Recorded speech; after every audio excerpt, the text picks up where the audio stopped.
ആകെയുള്ള 20 ലോക്സഭാ മണ്ഡലങ്ങളിൽ UDFും LDFും തങ്ങളുടെ സ്ഥാനാർത്ഥികളെ തീരുമാനിച്ചു കഴിഞ്ഞു. NDA സംബന്ധിച്ചിടത്തോളം 16 സീറ്റുകളാണ് BJPക്കുള്ളത്. അതിൽ 4 സീറ്റുകളിൽ കൂടി സ്ഥാനാർത്ഥികളെ തീരുമാനിക്കാനുണ്ട്. ഒരു സീറ്റ് BDJS കൂടെ തീരുമാനിക്കാനുണ്ട്. ഈ സാഹചര്യത്തിൽ അതിൽ ഏറ്റവും പ്രാധാന്യത്തോടു കൂടി നിൽക്കുന്ന ഒരു ലോക്സഭാ മണ്ഡലം കൊല്ലമാണ്. കൊല്ലത്തെ BJP സ്ഥാനാർത്ഥിയെ ഇതുവരെ തീരുമാനിച്ചിട്ടില്ല. ആരാവും കൊല്ലത്തെ BJP സ്ഥാനാർത്ഥി? എന്താണ് കൊല്ലത്തെ രാഷ്ട്രീയ നീക്കുപോക്കുകൾ?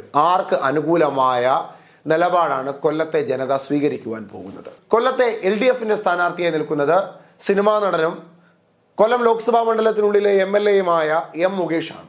UDF സ്ഥാനാർത്ഥിയായി മത്സരിക്കുന്നത് 2014ലും 2019ലുമൊക്കെ ഭൂരിപക്ഷം വർദ്ധിപ്പിച്ചുകൊണ്ട് അവിടുത്തെ MP ആയി നിലകൊള്ളുന്ന NK പ്രേമചന്ദ്രനാണ്. ഏറ്റവും മികച്ച പാർലമെന്റേറിയൻ എന്ന ബഹുമതി ലഭിച്ചിട്ടുള്ള, പ്രവർത്തന മികവിനുള്ള അവാർഡുകൾ ലഭിച്ചിട്ടുള്ള, ഇന്റർനാഷണൽ ഡിബേറ്റുകളിൽ പങ്കെടുത്തിട്ടുള്ള NK പ്രേമചന്ദ്രൻ കോൺഗ്രസിന് നൽകുന്ന ആത്മവിശ്വാസം ചെറുതൊന്നുമല്ല. ബൈപ്പാസുകളടക്കം, കൊല്ലം റെയിൽവേ സ്റ്റേഷനിലെ പുനരുദ്ധാരണം അടക്കം അങ്ങനെ നിരവധി വികസന പ്രവർത്തനങ്ങളാണ് കോൺഗ്രസ് മുൻപോട്ട് വയ്ക്കുന്നത്. ഏറ്റവും കൂടുതൽ സഭയിൽ പ്രശ്നങ്ങൾ ഉന്നയിച്ചിട്ടുള്ള, സഭയിൽ കാര്യമായ പ്രസംഗങ്ങൾ നടത്തിയിട്ടുള്ള, ശശി തരൂരിനോടൊപ്പം തന്നെ കാര്യമായ രീതിയിൽ പ്രതിഷേധങ്ങളും കാര്യമായ രീതിയിൽ പ്രസംഗങ്ങളും നടത്തിയിട്ടുള്ള മികച്ച പാർലമെന്റേറിയൻ തന്നെയാണ് കോൺഗ്രസിന്റെ ഏറ്റവും വലിയ കരുത്ത്. അതിനപ്പുറം RSP എന്ന പാർട്ടിക്ക് കൊല്ലം ലോക്സഭാ മണ്ഡലത്തിലുള്ള പിൻബലവും ചെറുതൊന്നുമല്ല. അപ്പോൾ ഇതെല്ലാം കൂടി തന്നെയാണ് NK പ്രേമചന്ദ്രൻ എന്ന സിറ്റിംഗ് MPയെ തന്നെ UDF സ്ഥാനാർത്ഥിയായി കൊല്ലം ലോക്സഭാ മണ്ഡലത്തിൽ അവതരിപ്പിക്കുവാൻ കോൺഗ്രസിന് ആത്മവിശ്വാസം നൽകിയത്. കഴിഞ്ഞ നാളുകൾ അത്രയും നിരവധി LDF സ്ഥാനാർത്ഥികളെ, LDFിന്റെ മുതിർന്ന നേതാക്കന്മാരെയൊക്കെ NK പ്രേമചന്ദ്രന്റെ എതിർ സ്ഥാനാർത്ഥിയായി മത്സരിപ്പിച്ചെങ്കിൽ പോലും ദയനീയമായ പരാജയം നേരിടേണ്ടി വന്ന LDFന് ഇത്തവണ ഒരു രാഷ്ട്രീയക്കാരൻ എന്നതിലും അപ്പുറത്തേക്ക് ഒരു സിനിമാ താരം കൂടിയായ മുകേഷിനെ പരീക്ഷിക്കാമെന്നൊരു ധാരണയിലേക്ക് എത്തി. അങ്ങനെ മുകേഷ് സ്ഥാനാർത്ഥിയാകുന്നു. കൊല്ലം MLA ആയിരുന്നപ്പോൾ താൻ നടത്തിയ വികസനങ്ങൾ കുറച്ചുകൂടി വിപുലമായി കൊല്ലം ലോക്സഭാ മണ്ഡലത്തിൽ നടത്തുവാൻ കഴിയുമെന്ന വാഗ്ദാനമാണ് M മുകേഷ് ജനസമക്ഷം വെക്കുന്നത്. ഈ സാഹചര്യത്തിൽ അവിടെ മറ്റൊരു പ്രധാനപ്പെട്ട ചോദ്യമുണ്ട്. BJPയുടെ സ്ഥാനാർത്ഥി ആരായിരിക്കും? BJPയുടെ ഏത് സ്ഥാനാർത്ഥി വന്നാലാണ് കൊല്ലത്ത് ഒരു ത്രികോണ മത്സരം കാണുവാൻ സാധിക്കുന്നത്? കൊല്ലത്തെ രാഷ്ട്രീയ പോർക്കളത്ത് കുറച്ചുകൂടി രൂക്ഷമായ രാഷ്ട്രീയ പോരാട്ടം കാണുവാൻ സാധിക്കുന്നത്? അങ്ങനെ BJP ഒരു തീരുമാനത്തിലേക്ക് എത്താൻ പോവുകയാണ്. BJPയുടെ സ്ഥാനാർത്ഥിയായി കൊല്ലം ലോക്സഭാ മണ്ഡലത്തിലേക്ക് വരുവാൻ സാധ്യതകൾ ഏറെയുള്ളത് തലസ്ഥാന നഗരിയിൽ തിരുവനന്തപുരത്ത് ശശി തരൂർ എന്ന വിശ്വപൗരനെ മലർത്തിയടിക്കുവാൻ വലിയൊരു മത്സരം തന്നെ കാഴ്ചവെക്കുവാൻ അവിടെ തിരുവനന്തപുരത്ത് 2019 BJP ഇറക്കിയ കുമ്മനം രാജശേഖരനെയാണ് 2024 കൊല്ലം ലോക്സഭാ മണ്ഡലത്തിൽ M മുകേഷിനെതിരായും NK പ്രേമചന്ദ്രനെതിരായും കൊല്ലം ലോക്സഭാ മണ്ഡലത്തിൽ BJP ഇറക്കുവാൻ സാധ്യതകൾ ഏറെ. കൊല്ലത്ത് കുമ്മനം രാജശേഖരൻ വരികയാണെങ്കിൽ തിരുവനന്തപുരത്തേക്കാൾ കുറച്ചുകൂടി എളുപ്പമായിരിക്കും കൊല്ലം ലോക്സഭാ മണ്ഡലത്തിൽ BJPക്ക് അധികാരത്തിൽ വരാൻ എന്ന ആത്മവിശ്വാസത്തിലാണ് BJP ഉള്ളത്. കേന്ദ്ര ഗവൺമെന്റ് നടത്തിയിട്ടുള്ള കൊല്ലത്തെ വികസന പ്രവർത്തനങ്ങൾ, ബൈപ്പാസ് അടക്കം, റെയിൽവേ അടക്കം, NK പ്രേമചന്ദ്രൻ പറയുന്ന പല വികസനങ്ങളുടെയും ഏറ്റവും പ്രധാനപ്പെട്ട കാരണം നരേന്ദ്രമോദിയാണെന്നും ഇന്ത്യയിലുടനീളമുള്ള വികസന ക്ഷേമ പ്രവർത്തനങ്ങളുടെ ഏറ്റവും പ്രധാനപ്പെട്ട കാരണം നരേന്ദ്രമോദിയും കേന്ദ്ര സർക്കാരുമാണെന്നും പറഞ്ഞുകൊണ്ടാണ് കൊല്ലത്ത് കുമ്മനം രാജശേഖരൻ കളത്തിലിറങ്ങിയാൽ, കേന്ദ്ര വികസനങ്ങൾ കൂടി മുൻപോട്ട് വെച്ചാൽ കൊല്ലത്ത് BJPക്ക് വിജയിച്ചു വരുവാൻ സാധിക്കുമെന്ന കണക്കുകൂട്ടിലാണ് കുമ്മനം രാജശേഖരനെ കൊല്ലത്തേക്ക് മത്സരിപ്പിക്കാമെന്നൊരു ചർച്ച നിലവിൽ BJPയിൽ നടക്കുന്നത്. ഇന്നെന്തായാലും അതിനൊരു അന്ത്യരൂപം ഉണ്ടാകും. BJPയുടെ സ്ഥാനാർത്ഥിയായി കുമ്മനം രാജശേഖരൻ അധികാരത്തിൽ വരാം.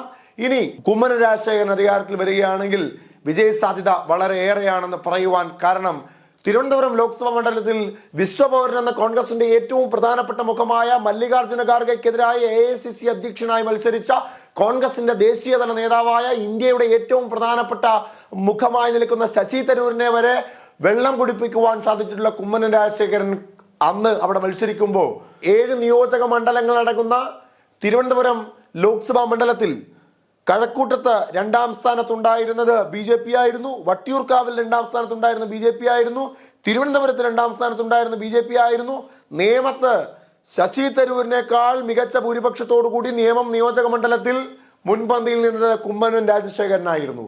പിന്നീടുള്ള പാറശാലയിലും കോവളത്തും നെയ്യാറ്റിൻകരയിലും മാത്രമാണ് 3ാം സ്ഥാനത്തേക്ക് BJP സ്ഥാനാർത്ഥിയായ കുമ്മനം രാജശേഖരൻ പോയത്. അതായത് 7ൽ 3ഇടത്ത് 2ാം സ്ഥാനത്തും 1ഇടത്ത് 1ാം സ്ഥാനത്തും ശേഷിക്കുന്ന 3ഇടത്ത് മാത്രമാണ് 3ാം സ്ഥാനത്ത് പോയത്. അവിടെ കൂടി മേൽക്കൈ സ്വീകരിച്ചിരുന്നുവെങ്കിൽ ഒരുപക്ഷെ രാഷ്ട്രീയ കേരളത്തിലെ വലിയൊരു മാറ്റം 2019 ഉണ്ടാകുമായിരുന്നു എന്നാണ് BJP നേതാക്കന്മാർ പറയുന്നത്. ഇനി കൊല്ലത്തേക്ക് വരുമ്പോൾ കൊല്ലം ലോക്സഭാ മണ്ഡലത്തിൽ കുണ്ടറയിൽ മാത്രം അധികാരത്തിലുള്ള UDF-ന്റെ ആത്മവിശ്വാസം NK പ്രേമചന്ദ്രൻ എന്ന RSPയുടെ നേതാവാണ്. സിറ്റിംഗ് MP ആയ NK പ്രേമചന്ദ്രനാണ്. ഇടതുപക്ഷത്തിനെ സംബന്ധിച്ചിടത്തോളം ആരിടത്തും LDF ആണ് എന്നുള്ളത് തന്നെയാണ് ആത്മവിശ്വാസം. അതുകൂടാതെ മികച്ച രാഷ്ട്രീയ പ്രവർത്തകൻ, വികസന നായകൻ എന്നതിനേക്കപ്പുറം ഒരു സിനിമാ നടൻ കൂടിയായ മുകേഷ് കളിക്കളത്തിൽ ഇറങ്ങുമ്പോൾ LDF-ന് സാധ്യത കൂടുതലാണ് എന്ന ആത്മവിശ്വാസം LDF-നുണ്ട്. കൊല്ലത്ത് കുമ്മനം രാജശേഖരനാണ് കളത്തിലിറങ്ങുന്നതെങ്കിൽ ഹിന്ദു വോട്ടുകൾ ഏകീകരിച്ചുകൊണ്ട് കേന്ദ്ര ഗവൺമെന്റ് വികസനങ്ങൾ മുൻനിരയിൽ പറഞ്ഞുകൊണ്ട് മികച്ച ഭൂരിപക്ഷത്തോടു കൂടി വിജയിക്കുവാൻ കഴിയുമെന്ന ആത്മവിശ്വാസമാണുള്ളത്.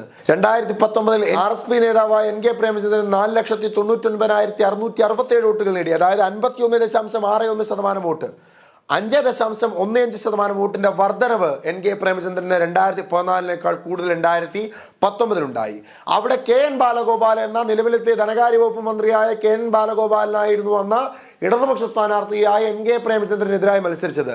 സാക്ഷാൽ KN ബാലഗോപാലൻ മത്സരിച്ചപ്പോൾ പോലും അവിടെ NK പ്രേമചന്ദ്രനെ മലർത്തിയടിക്കുവാൻ സാധിച്ചിട്ടില്ല. ആ സാഹചര്യത്തിൽ എങ്ങനെയാണ് മുകേഷിന് മലർത്തിയടിക്കുവാൻ സാധിക്കുക എന്നാണ് UDF പ്രവർത്തകർ ചോദിക്കുന്നത്. എന്നിരുന്നാൽ പോലും 2019 ലോക്സഭാ തെരഞ്ഞെടുപ്പിൽ 3,50,821 വോട്ടുകൾ നേടാൻ KN ബാലഗോപാലിന് സാധിച്ചു. 36.24% വോട്ടുകൾ നേടി. അവിടെ അഡ്വക്കേറ്റ് KC സാബു ആയിരുന്നു BJP സ്ഥാനാർത്ഥി. അദ്ദേഹം 1,03,339 വോട്ടുകൾ നേടി. 10.67% വോട്ടുകൾ നേടി. 4.00% വോട്ടിന്റെ വർധനവ് അദ്ദേഹത്തിന് അവിടെ ഉണ്ടാക്കുവാൻ സാധിച്ചു.